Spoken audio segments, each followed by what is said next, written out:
ኢትዮጵያ ስለምንታዩ ኣብትዘተ ሓቀኛ ፍታሕ ዘየለም ኣብታ ተጽላሎት ሰላም ንኣብ ምቅንጃው ክፋኣቢ ብጌታቸውን ሬድዋንን ክሕባም ምስዋር ሓላፍነት ብቋንቋ ሰላም በልጽግና ኣብ ጎደና ጸጋም ኩናት ምጅማሩ ይተርፍ ዓቕሚ ለወደ የውሉን ካሊእ ጉዳይ ክቡራት ተኸታተልቲያን ሚድያ ሰላምኩም እንዳተመነና ንሎሚ ነቲ ድሕሪ ውዕል ሰላም ፕሪቶርያ ዘሎ ዘይርግኡ ኩነታት ኢትዮጵያ ብፍላይ ድማ ነቲ ብቋንቋ ሰላም ተሸፊኑ ዝካየድ ዘሎ ንኣብይ ኣሕመድ ምቅንጃውን ክስከሞ ዝግባእ ሓላፍነት ናይ ምስዋር ስትራቴጂያዊ ፈተነን ብዓሚቕ ክንርአና እቲ ቀንዲ ሓደገኛ ጉዳይ ኩሉ ጸገማት ሃገር ናብ ትግራይን ጎረባብታን ጥራይ ብምድርባይ ንሓላፍነት መንግስቲ ፌደራል ኣብ ትሕቲ ጽላሎት ናይ ምሕባእ ጻዕሪ ጌታቸው ረዳን ሬድዋን ሁሴንን እዩ እትወትሩ ዘዛርብ ስምምዕ ፕሪቶርያ ኣዲስ ኣበባ ብሓቀኛ ፖለቲካዊ ድሌት ካብ ምትግባር ተቆጢባ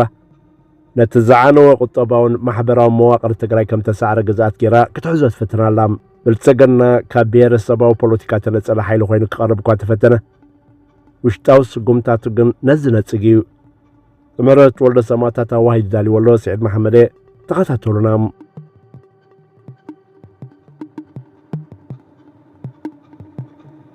እቲ ኣብዚ ቅንያት ብጌታቸው ረዳን ሬድዋን ሁሴንን ተጻሕፈን ኣብ ማዕከን ዜና ኣልጀዚራ ተሓትመን ጽሑፍ ነታ መንጎ ፌደራላዊ መንግስቲ ኢትዮጵያን ህዝባዊ ወያነ ሓርነት ትግራይን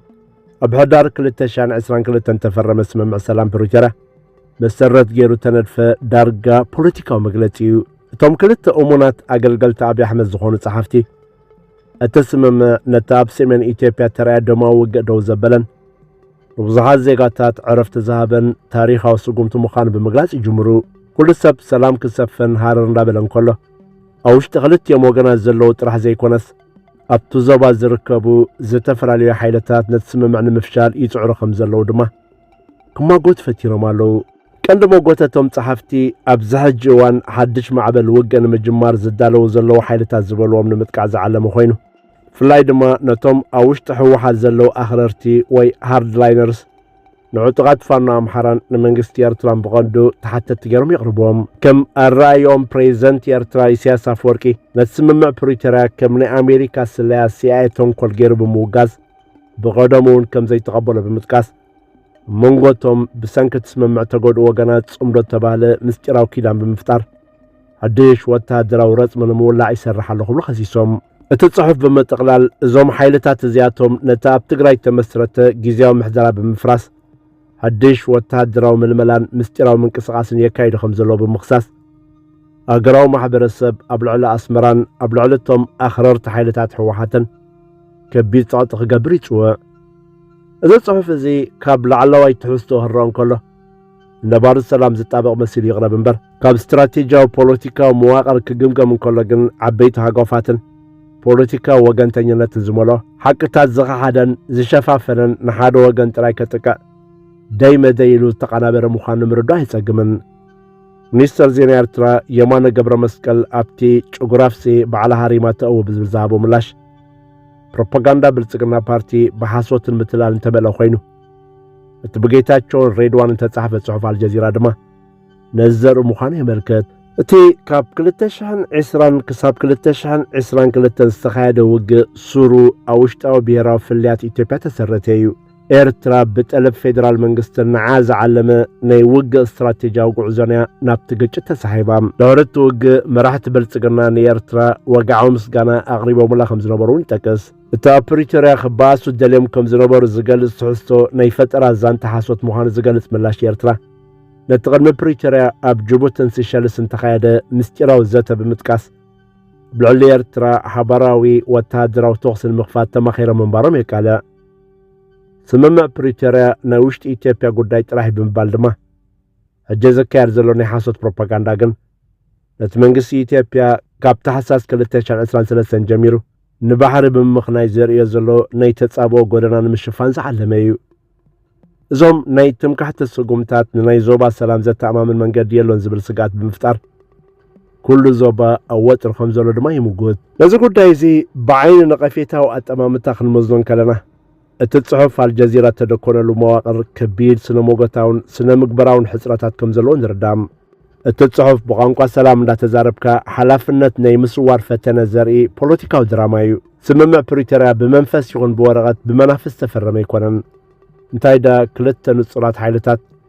مالت فيدرالاو منغستي إثيوبيان حوحاتن بوقعي استسمامعلو عليو እቶም ሕጂ ኣብ ጽሑፎም ተሓቡ ተሓልቕ ተኣቡን ብንጥፈት ተዋስዑልዩ ሬድዋን ሁሴን አዲስ አበባ ወኪል ክፈርም ከሎ ጌታቸው ረዳ ድማ ንወገን ትግራይ ወኪል ፈሪሙ እዩ ስለዚ ክልቲኦም ፈረምቲ ናይ ስምምዕ በሓባር ኮይኖም ነቲ ስምምዕ ዘይተተገብረሉ ምኽንያት ሙሉእ ብሙሉእ ናብ ወፃኢ ሓይልታትን ናብ ውሽጣዊ ተጸራርቶምን ጥራሕ ከሰጋግሮ ክጽዕርን ከለዉ እቲ ትንተና ሓቀኛ ፖለቲካዊ ትሕዝቶ ዘለዎ ክኾን ኣይከልን إذا قرار بازي أبتحت مثل مراحة هاجر تشفنا فولي تحتات نتيو كيتاتشو ردان بعلو تبغدامي منستر أبي أحمد زمرح منقستي بحق أنيا بوليتيكا ودليت نتسمم معكم زي تقبري فلت أبتحاد دنباب زنبرلون بترقى قام تزهري بوليو فيدرالاو منقستي نتقراي كم حدا زعانا ونفتحن داقمهن تانزقبو محبر السب جيرو أبكن نزريو كم زتا سعرا مريت جيرو خم محادرم فتانو التقندو سر قداي نيتقلو لاويو أبتتصحف الجزيرة الزغيرة بحاكتات انشبتتات بسرع من قد دخل مرمورو من كلنا اتناي مرتوع دخمت ببوره الرام اتم صحفتي تصمدوز تبالا كيدان أمونغ حوحاتن إيرتران فانون تفتير اللو خبلو خصغلو اتابز مرحو من قسي إثيوبيا ستان سلامن ازوزوبا زريق زلو اب سودان زغبرو سفيح متتاو افدقو بحري يقباني لزمازو ترخان بحايل خصفحف مخان زغبرو زلو تاريدا زفترو كونتاتن بعابيخا ابتقراي ابتقبرات اسمم الزرايا دخاماتن كالنا يقربون ازكس زي ميزانو الصحته روي مقعصات حقتات تنصبارو نتتصاررت بوليتيكاو حيلتات نموغاز تمازه ناي بروباغاندا ومسارح مخانو غود كوينو ابال جزيره زاكل عب معكن حبريتاون كقرب بقازي نبريو بتوسخي اتتصحف نبرتقنا كم حدا كم هاجراو حيل غير كقرب يفتن انتقونا إذا الرأيازي كم حق زرحاقيو قدام المينيستر أبي أحمد حيلا هاجراو بوليتيكا زي كونس حدش وطي زلو زغدد بهر سبا مواقر حيزن كاسغاس حدغنيا بوليتيكا وصكيو سلف بلصقنا أبي أحمد كبهر سبا بوليتيكا تنصله زي شراو فيدرالاو حيل غير كمغرب فصوم جيغايو أبي كبهر سبا بوليتيكا تساغرن انتايدا نفولي بوليتيكا وربحا اوشت فيدرالاو منغست تصفيو بغانقو هاجراو حادنة تشفنا زغدد چكان ملكا فتيرلهم بوليتيكاو مسلو نمردا دما نت بإنجليزኛና አምሓርኛ ዘዛረቦ ጥራሕ ዘይኮነስ ንህዝቢ ኦሮሞ ብኣፋን ኦሮሞ ዘመሓላልፎ ስትራቴጂያዊ ድርብ መልእኽቲ ብዕዛብ ከም ዘድሊ ኢትዮጵያውያን ፖለቲከኛታት ዘተሓሳስቦ እዩ እቲ ሰልፊ ካብ ብሄራዊ መዋቕር ዝበቆለ ኮይኑ እቲ ኣብ ኢትዮጵያ ዘሎ ቅልውላው ድማ ኣብ መንጎ ዘይሻራዊ መንግስትን ዕጡቓትን ዝግበር ግጭት ኣይኮነን እንታይ ዳ ኣብ መንጎ ዝተፈላለዩ ብሄረሰባዊ ፕሮጀክታት ዝግበር ናይ ስልጣን ቃልሲ ኮይኑ ሓደ ካብኣቶም ከ ንኹሉ ናይ መንግስቲ ወተሃደራዊ ጸጥታውን ቁጠባዊ ማሕበራት ተቆጻጺሩ ይርከብ ኣብ ከም ዝበለ ኩነታት ድማ ዘተኣማምን ናይ ሰላም መንገዲ ሕጅውን የለን እቲ ነዚ ሓቅታት ክትንክፉን ዘይደፈረ ጽሑፍ ጌታቸውን ሬድዋንን ብስነ-ሞጎታዊ ስኒት ኣቀራርቡ እውን ተሰባበረ እዩ ጸሓፍቲ ብሓደ ወገን እቲ ስምምዕ ፕሪቶርያ ፍጹም ከም ዘይኮነን ትግባሩ ብዙሕ ጸገማት ከም ዝነበሮን ይእመኑ ብኻልእ ወገን ድማ ኩሉ ተሓታትነት ናብቶም ኣብ ኣስመራን መቐለን ዘለዉ ሓይልታት ጥራሕ ይድርብዎም ፌደራላዊ መንግስቲ ነቶም ኣብ 2020 ክሳብ 2022 ተፈጸሙ ገበናት ፍትሓዊ ፍትሓብ ክንምድዳይ ነቲ ወተሃደራውን ቁጠባውን ዓብላልነት ተጠቂሙ ንናይ ትግራይ ሲቪላዊ ማሕበረሰብን ተቃወምቲ ውድባትን ጸቢ ፖለቲካዊ ሃው ፈጢሩሎም እቶም ጸሓፍቲ ነዚ ሓቂ ብምስዋር ንበልጽግና ከም ሓደ ሕጋዊ ቋማዊ መዋቕር ዘለዎ ሓይሊ ንዕጡቓት ሓይልታት ድማ ከም ሕጋውነት ዘይብሎም ዓለወኛታት ገይሮም ይፍርጅዎም እቲ ኩነታት ከም ሰፊሕ ታሪኻውን ጂኦፖለቲካዊ መዋቕር ቀርኒ ኣፍሪቃ ክንምርምሮን ከለና እቲ ቅልውላው ናይ ሓደ ውስን ጉጅለ ጸገም ጥራሕ ከም ዘይኮነ ክንገር ጸኒሑ እዩ ኣብ ኢትዮጵያ ዘሎ ጸገም እቲ ንዘመናት ዘይተፈትሐ ናይ ልኡላውነት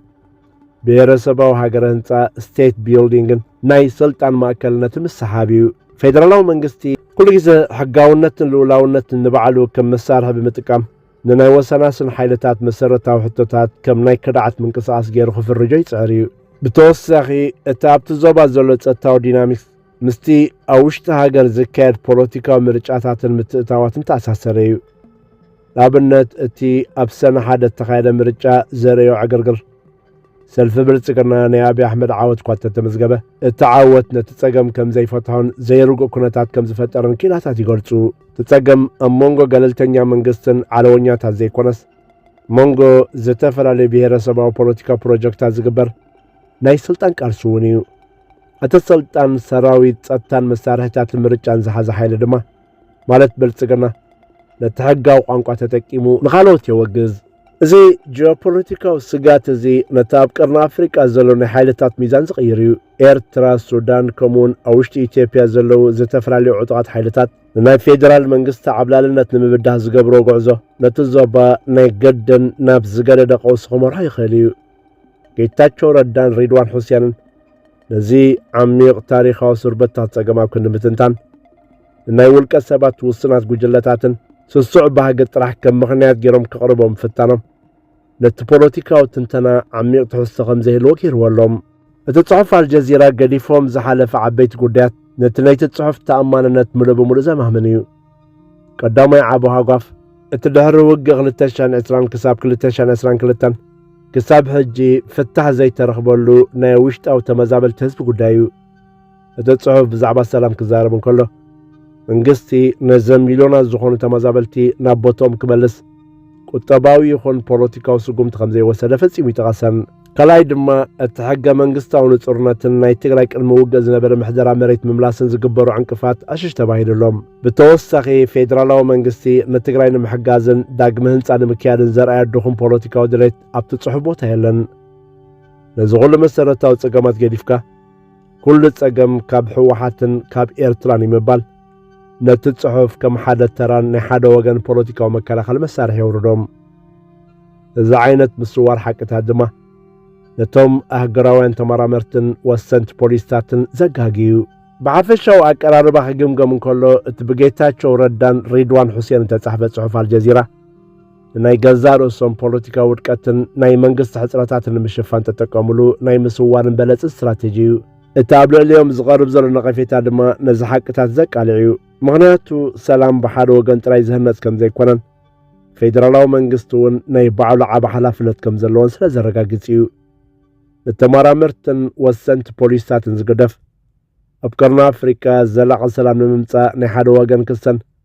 ናይ ሓደ ወገን ጨለነትን ሓላፍነት ምስዋርን ዘይቁንዕ ምዃኑ እዩ ሓቀኛ ርጋት ክመጽእ እንተኾይኑ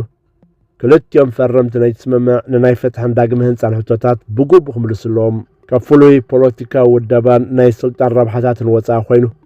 ንናይ ሲቪላዊ ማሕበረሰብ መሰል ዝከላኸል ሃዋህው ምፍጣር ጥራዩ ንኢትዮጵያን ንመላእቲ ዞባን ካብ ሓድሽ ደማዊ ውግእ ከድሕኖ ዝኽእል